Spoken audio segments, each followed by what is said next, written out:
Pour nous, c'était notre première université d'été au parc Périgord-Limousin. Que cette université me tenait à cœur afin que l'on puisse échanger avec tous les délégués du parc. Et donc j'avais vraiment envie que tout le monde puisse se retrouver sur un temps d'échange. Parler du changement climatique était important pour nous. Je suis très contente puisqu'il y a énormément d'élus qui sont présents. On a aussi l'État qui est présent, la DTT, la DREAL.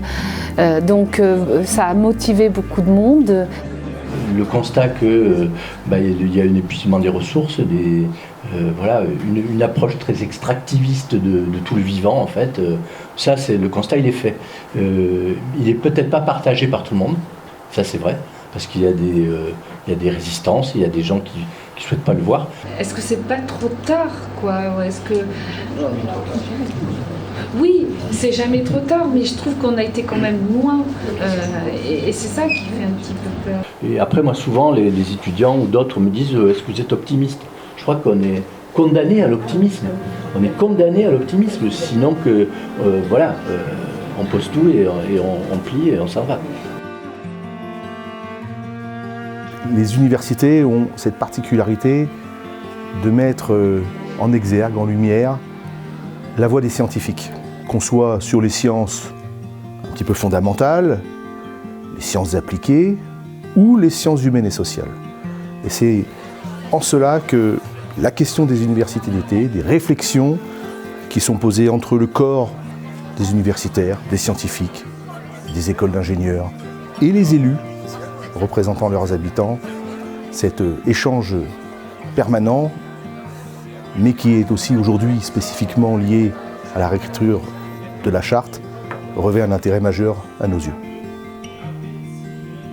Gouvernance en bas, mobilisation.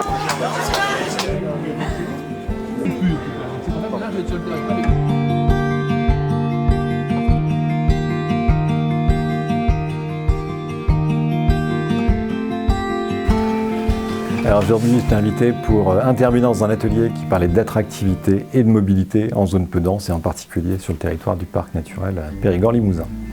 Moi, ce dont j'ai parlé, c'est surtout, au vu des engagements qui sont pris à l'échelle internationale et puis nationale, de stabilité ou de neutralité carbone à 2050, finalement, quel est le chemin qu'on doit emprunter les uns les autres pour atteindre ces objectifs? Comment ça se traduit au quotidien? Donc c'est pour ça qu'on a parlé d'alimentation, de déplacement, de logement. On a parlé un petit peu de tout ce qui nous permettra d'atteindre ces conditions climatiques dans de bonnes conditions si possible. Et je vous dis à très bientôt pour tous ceux qui voudront à nouveau venir contribuer ou participer à nos rendez-vous. Merci à vous, bon retour, à bientôt.